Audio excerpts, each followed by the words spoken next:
More. The Drive Guys on Sactown Sports. Drapes is in Vegas, getting ready for the Kings and the Grizzlies, tipping off in about half an hour.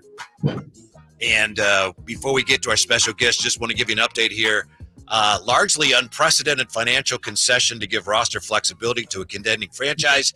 Jalen Brunson has agreed to a 4-year deal with the Knicks, $156.5 million extension, $113 million less guaranteed than he's eligible to sign for a year from now, and he has a chance to make that up, but it's all to improve the Knicks' flexibility going forward here this offseason.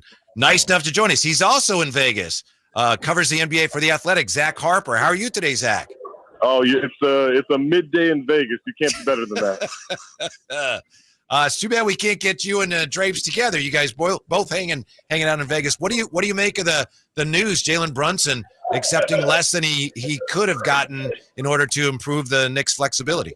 It's interesting because obviously everyone's kind of taken aback by it. Like that, as the news broke here in the arena, everyone's like, "You've got to be kidding me, right? It's ridiculous." Because guys aren't supposed to give up that much money, and yes, he can make it back, and they're 3 years from now he'll opt out and he'll get paid a crazy amount of money and all that stuff. But I've heard some people say, well, the union must be furious at this, and I'm like, you can't really be mad because you're the one that agreed to the collective bargaining agreement that set up this kind of situation where with the second apron and luxury tax and all those dumb words we love to throw around in free agency and with contracts and everything, that's the world we live in, right? Like it essentially set up a hard cap. It's a hard cap without it being a hard cap, and you've got to work your way around it. And at least this way of doing it is Jalen Brunson taking a lot less money right now. I agree with you, Zach. What's up, man? Kyle Draper here.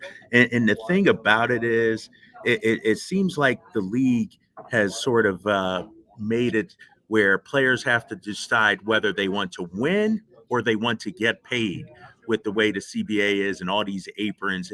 Do you view it that way? Teams got to be smarter. Should players take less? How do you view that? Yeah, I mean, it is something where teams have to be very judicious in how they spend their money and how they manage their cap and who gets what percentage of all this stuff, right? I think I wrote about this at The Athletic not too long ago, maybe a week or so ago. I think we're going to see a lot more planning and hope when it comes to player contracts, kind of like how the NFL teams do it, right? NFL, you get a rookie quarterback who is just amazing, and so you have those first 4 years before you got to really pump in that money and sign those historic contracts, and so you load up the team and you try to find your way around the salary cap until it's time for the quarterback to cash in. Obviously, very different setup with the NBA, but I think you're going to see a lot of teams hoping to create a situation like OKC where, hey, you've got these young guys who can play and who can win right away, and before 3 or 4 of those max deals got to go to these young guys, you load up with a Hartenstein, you trade for an Alex Caruso, you try to find your ways around the cap before it gets way too expensive, because it's just not about paying money anymore, right? Like it's not that. It's not the luxury tax bill. It is the restrictions that come with being in this first and then second apron. And I really think the league has made a mistake. I'm of the opinion, I know not everyone shares this, but I think parity sucks when it comes to the NBA. It's great for football. It's great for baseball. It's great for hockey. I think it's terrible for the NBA. Historically, that's been proven pretty true. Yeah. We got 6 different champions in the last 6 years. But this league was built on dynasties, and I don't know that you can really make one anymore. Zach Harper joining us here from The Athletic, and he's in Vegas, as is Drapes today. Zach, as you can imagine, a lot of fans in Sacramento are still doing somersaults and cartwheels over the DeRozan signing. I reading your piece in The Athletic, I know you liked it, but I want to ask you about this. You refer to him as an elite playmaker. How much do you think he's improved, that aspect of his game has improved over the last couple of years? It's tremendous. Like I'm so impressed by the way he moves the ball and the pace at which he plays that. With these guys who, like, DeRozan's obviously very athletic, but as he's lost a step, he controls the pace of how he attacks about as well as anybody, right? Like it's just so impressive how measured he is, how calculated he is, how quick he is to process all this information. And I think he's, ever since he left Toronto, I think it started in San Antonio. I think we saw it in Chicago. The difference is just Chicago wasn't a good team, right? Like Chicago just wasn't good, and so they didn't have a lot around him, especially once they started dealing with injuries. So he didn't get the chance to really elevate that team with his playmaking, but he's one of the best fourth quarter scorers. He's so incredible at running pick and rolls. He's so incredible at passing out of the post. Like he's just a playmaker. He's just a hooper. And I get some of the negativity on some level that people had with this, but ultimately my point with the DeRozan deal for the Kings was they had to get better. The West is crazy. The West is going to be 13 teams deep, I think, this year. Like we're going to see 2 or 3 really good teams not even make the play-in tournament. Like it's going to be nuts, and the Kings could not just finish, with the status quo and go into that next season. I think they did a tremendous job of improving the roster. Is that going to make them a definite playoff team? No, but I think that says more about the West than it does about this Kings setup. Yeah, they're going to have some defensive issues, but they already had defensive issues. Like it got a little bit better in the second half of last season, but I think this is a tremendous signing. I think anyone being negative about it just doesn't understand how good the West is.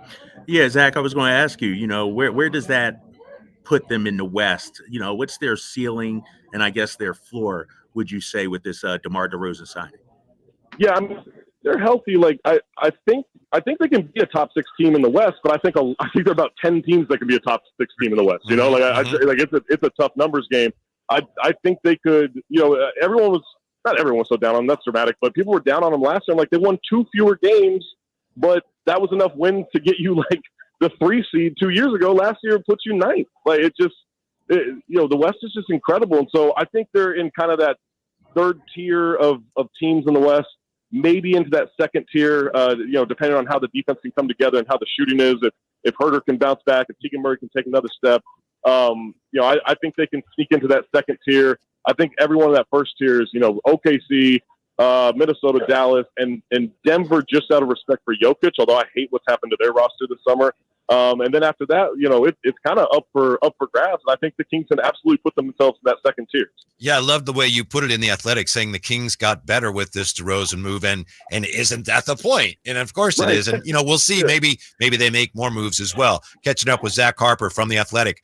Looking ahead to the Olympics, does France really have a chance? I mean, I know this USA team may be the best USA team ever, but you wrote about how you're a little concerned about the French team. How much do they scare you, Zach? It's simply Wemby. Like, to get me to be worried about a team that has Evan Fournier on it is unprecedented. I've never been worried about an Evan Fournier team in my life, and their guard play is not very good. But Wemby is just like, I believe anything is possible with Wemby. Like, absolutely anything. He is so good, and I think the thing to remember with at least this Olympic tournament. In FIBA ball, once the ball hits the rim, you can clear that. Well, with Gobert and Wemby, I mean, that's like you would basically have to hit up the net. Yeah, you can't get a friendly bounce. They're gonna clear that off the rim, and that's where I think their advantage is. Their size is. You can take advantage of them. You can spread them out. You can actually be physical with their front line and be pretty successful. There's so much crazy size, length on that France team that gives me a little bit of pause, but I'm going to be the obnoxious American. I don't care. I don't think anyone's touching Team USA. Yeah. I don't buy this whole, the world's caught up. Everyone's like, oh, well, all these different MVPs from all these different countries. Yeah, they're all from different countries. They're not all on one team. They're like, oh, Canada's got SGA. We've got 7 SGAs. Like, I'm just not worried about it.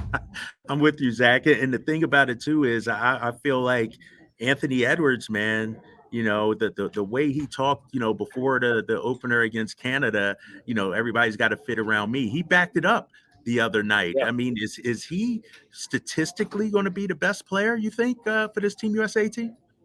I think he'll probably end up being the best scorer, but also let's see what Kevin Durant looks like, right? Like, a little too crazy. Like, Kevin Durant is so good he's so good at basketball, period, but he's so good in Olympic play. When teams can't focus on him at all, he just lights it up. So I think Kevin Durant might take that top scoring spot, but Ant is just, man, he is so impressive. He's so poised. He's so good. Yeah, he had a rough Western Conference Finals, but I think it was a great learning lesson for him. I think it was a great position to put him in. You learn through failure. He failed in the conference finals after being so successful in the first 2 rounds. I'm excited to see how he responds, and we historically see a lot of these guys who play in the Olympics take another leap. They get that understanding. I think Ant's in a position to start that during this tournament. Like, he's just spectacular. Zach, one more if we could before we let you go. Yeah. And I hate to put you on the spot, but Drapes and I have a disagreement over something at Summer League, and we've agreed to go to Harper-tration here, which is we go to Zach Harper, and whichever you say, whichever side you come down on. First of all, I'm so mad that I am 42 years old and I never thought of Harper-tration. Like, that's so angry good, at myself. Right? That's incredible. Well, we'll see how it works out here. Whichever one of us loses is like, okay, that's it. We have to agree to go by the terms of Harper-tration. It's Bronny James. Is he worth watching? Is he a must-see in Summer League or not? Drapes, you give your side if you would, please. Yeah, I think he is because, and this is my opinion, Zach. I think he's a high-level defensive player. My co-host here, all he likes to do is look at the box. I'll make my case for myself. You can. Part of my case is shooting down your case. You know what I mean? So, but I'm good lawyering. Let me tell you, that's good lawyering. That's a great tactic. you like that, Zach? But I want to see Bronny in the Vegas stage, a crowd full of Laker fans. I'm looking forward to seeing it. And my opinion, Zach, is he's way down on my list, if he's even on the list of players that I want to see, because it's not going to matter. If he plays this year, it's going to be a sideshow. I'm more interested in the players like Risa Shea, Star, and guys that are actually going to have an impact on what matters during the season this year. So those are the cases. We go now to arbitration. Also, a great tactic is pronouncing a foreign name perfectly. It shows that you know what you're talking about. Like, that's also great. Like, you guys are clearly very good at this argument thing. I'm Team Bronny here. Like, I'm here for it. Like, I think the thing we don't realize, there are two things that I think people have to remember when it comes to Bronny. One, kid had a heart attack, hit a cardiac arrest, and played 5 months later. Like, that is, like, his body should not have been able to adjust that quickly. I get he's young, he's a great athlete and everything, but I mean, I think we got to give him a little bit of grace there in terms of his body catching up and his game catching up to essentially a wasted year. Also, have you seen USC play basketball? That thing's a mess. We can't judge him off USC play. Like, he's way better than the program. It's terrible. And so I think, yes, it's a sideshow. Don't get me wrong. But one thing I don't like is people like, oh, he's just in the NBA because of his dad. No, he's just on the Lakers because of his dad. He was going to be in the NBA. He was a really good prospect before the heart issue. Apparently he's going to be fine. Like, even if it's ugly in Summer League, I think he's worth a show. I think it's a great point about the Laker fans. Like, they fill up this arena. It's going to be crazy here. I think he'll feed off that energy. And I'm like, I think he'll make defensive plays. I think he'll have a couple of fun breakaways. He'll have a good show, and then we'll have to pretend like that we think Zach Edey can be good, and we'll focus on that. Zach Harper, thank you. We appreciate it very much. Have a good time in Vegas. We hope to talk to you again soon.